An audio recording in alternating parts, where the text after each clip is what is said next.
تصدیق کے بعد ایمان کو استمرار ملتا ہے، ثبوت ملتا ہے، استقرار ملتا ہے، استحکام ملتا ہے، ظہور ملتا ہے، اعتبار ملتا ہے، اعتماد ملتا ہے،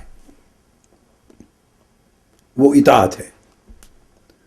اب آپ کے ذہن میں اگر یہ خیال آئے کہ ایمان لانے کے بعد تو سب سے پہلی چیز ہے کہ نماز پڑھی جائے، جب توحید اور رسالت کی شہادت ہو گئی، دے لی تو ایمان ہو گیا، اس کے بعد تو پھر نماز پڑھی جائے، پھر روزے رکھے جائیں، پھر حج کیا جائے، زکوٰۃ دی جائے، یہ جو ارکان خمسہ اس کے بعد وہ ترتیب بنتی ہے؟ نہیں۔ اب یہاں میں سمجھانا چاہتا ہوں، ایمان لانے کے بعد ایمان تو حاصل ہو گیا آپ کو توحید اور رسالت کی شہادت سے۔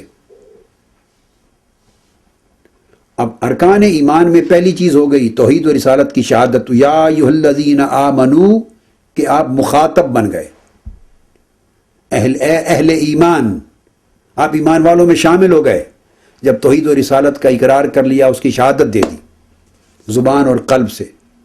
اب سوال ہے کہ اس کے بعد اگلا قدم کیا ہے؟ وہ جو ارکان ایمان کی یا ارکان اسلام کی، اور ارکان ایمان میں تو باقی ایمان سارے آ گئے نا، توحید و رسالت میں باقی چیزیں آ جاتی ہیں، ملائکہ پر ایمان بھی آ جاتا ہے، وحی پر ایمان آ جاتا ہے، کتابوں پر ایمان آ جاتا ہے بشمول قرآن مجید کے اور رسول اسلام کی نبوت و رسالت کے، اور بعث بعد الموت پر ایمان آ جاتا ہے، اور خیر و شر کی قدر پر، تقدیر پر ایمان آ جاتا ہے۔ جب ہم توحید و رسالت کی شہادت کی بات کرتے ہیں تو اس میں یہ تمام ارکان ایمان کے جو مبادیات ہیں وہ شامل ہو جاتے ہیں، وہ ایک پیکج ہے، ایک ہی پیکج ہے۔ تو جب آپ ایمان لے آئے، اقرار اور تصدیق کر لی، تو آپ گویا اہل ایمان ہو گئے، اور یا ایھا الذین آمنو کے مخاطب ٹھہر گئے۔ اب یہ بات سمجھنے والی ہے، اب یہ خطاب آپ کو شروع ہو گیا۔ اب سوال پیدا ہوتا ہے کہ اس خطاب میں سب ایمان لانے کے بعد اب پہلا قدم کیا ہے؟ کیا پہلا قدم نماز پڑھنا ہے؟ کیا پہلا قدم روزہ رکھنا؟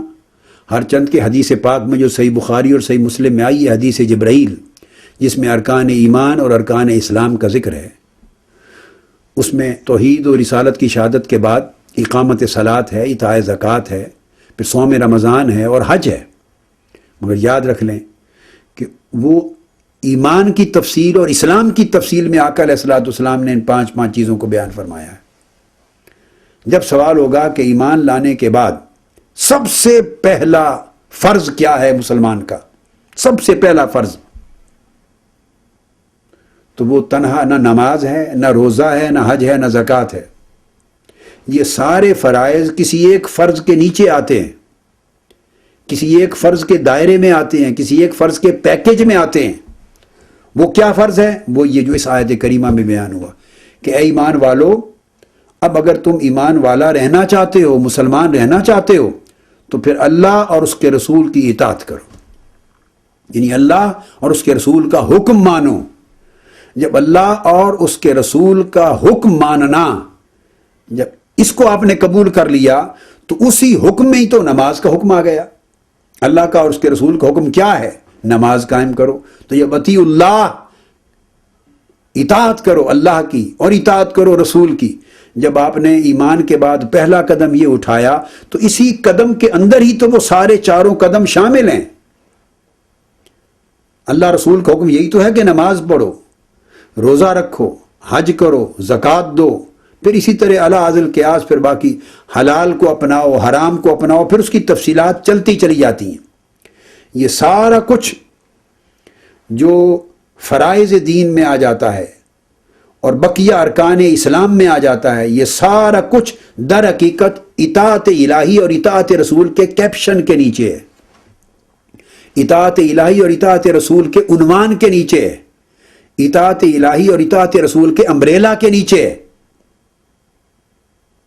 اس لیے کہ نماز قائم کرو، یہ کس کا حکم ہے؟ اللہ کا حکم ہے۔ اور کس طرح قائم کرو، یہ طریقہ کس نے دیا ہے؟ آقا علیہ السلام کی سنت نے دیا ہے۔ تو یہ اطیعوا اللہ و اطیعوا الرسول کے امبریلا میں آ گیا۔ روزے رکھو ماہ رمضان کے، کس کا حکم ہے؟ اللہ کا۔ کیسے رکھیں؟ جیسے حضور نے سنت دی ہے، طریقہ سمجھایا ہے، تو اطیعوا اللہ و اطیعوا الرسول کے انڈر آ گیا۔ حج ادا کرو، یہ حکم کس کا ہے؟ اللہ کا ہے۔ بھئی کیسے ادا کریں؟ یہ رسول نے بتایا ہے، تو اطیعوا اللہ و اطیعوا الرسول کے نیچے آ گیا۔ زکوٰۃ دو، اللہ کا حکم ہے۔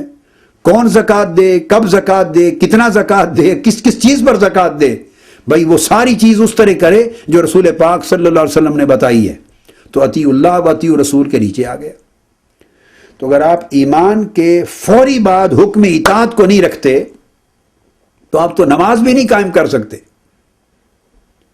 آپ روزہ بھی نہیں رکھ سکتے، آپ زکوٰۃ بھی ادا نہیں کر سکتے، آپ حج بھی نہیں ادا کر سکتے، چونکہ نماز قائم کرو، اس حکم کو ماننا ہی، یہی تو اطاعت الہی ہے، اللہ کی اطاعت۔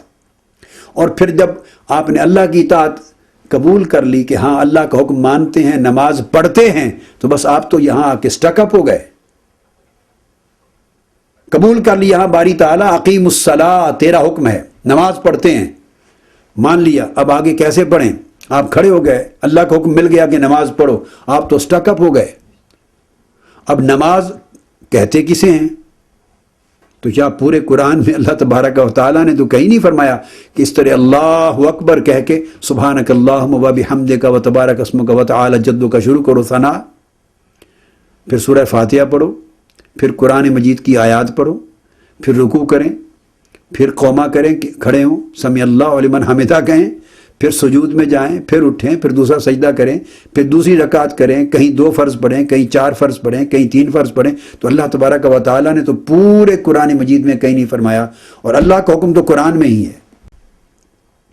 اگر قرآن ہی کو لینا ہے تو الحم سے والناس تک پورے قرآن کو پڑھ لیا، یہ حکم تو آ گیا کہ نماز قائم کرو، بس آگے تو نماز کی کوئی تفصیل ہے ہی نہیں قرآن مجید میں، کیسے قائم کریں؟ تو پہلا سوال ہوتا ہے کیا حکم ہے؟ اس کا جواب ملا، حکم یہ ہے کہ نماز قائم کرو، یہ اللہ کا حکم ہے۔ تو کیا کے بعد اگلا سوال ہوتا ہے بھئی کیسے قائم کریں؟ اس کا جواب تاجدار کائنات اللہ کا رسول دیتا ہے۔ کیسے کا جواب اللہ نہیں دیتا، اللہ ایک میئر کمانڈمنٹ دے دیتا ہے، نماز پڑھو، قائم کرو، بس۔ کیسے قائم کریں؟ اس لیے تو رسول بھیجے جاتے ہیں کہ اللہ کا جو منشا ہے اس کو ڈیمونسٹریٹ کر کے بتاتے ہیں، اور وہ کر کے بتاتے ہیں، اور ان کا کرنا یہی سنت ہوتی ہے۔ اللہ نے حکم دے دیا، انہوں نے اس حکم کی تعمیل کر کے اللہ کے منشا کو، اللہ کے حکم کو عملی صورت میں امت کے سامنے رکھ دیا، تو جو انہوں نے کر کے سامنے رکھا ان کا کرنا یہ سنت ہو گئی۔ تو اللہ کا کہنا ماننا یہ قرآن کی تعمیل ہو گئی، رسول کا کہنا اور کرنا ماننا یہ رسول کی سنت کی اطاعت ہو گئی۔ اس لیے اللہ رب العزت نے جوڑ دیا۔ اب اسی کی مثال کو آپ روزے پہ لے لیں، اسی کو حج پہ لے لیں، اسی کو زکوٰۃ پہ لے لیں، اسی کو جمیع شرعی احکام کے امور پہ لے لیں، شرعی احکام پر لے لیں۔ نماز کو تکبیر تحریمہ سے لے کے سلام پھیرنے تک اس کے جتنے ارکان ہیں، کوئی رکن، قرآن مجید تو فقہ کی کتاب اور لاء کی کتاب نہیں ہے، نہ نماز کی ترتیب آپ کو قرآن میں ملے گی، نہ صریحاً نماز کے اوقات ملیں گے، اشارہ ملتا ہے مگر تعین نہیں کر سکتے آپ، نہ نمازوں کی رکعتیں ملیں گی، نہ ان کے اندر ترتیب ملے گی، نہ ان کے اندر کیا کیا پڑھنا ہے، نہ وہ قرآن میں ملے گا۔ پھر اسی طرح آپ حج کے دیکھ لیں ارکان، حج کہاں کہاں کرنا ہے کوئی نہیں ملے گا، کتنی بار طواف کرنا ہے، طواف کے بعد کیا کرنا ہے، صفا مروہ کی صحیح پہلے کرنی ہے بعد میں کرنی ہے طواف سے، وہ نہیں ملے گا۔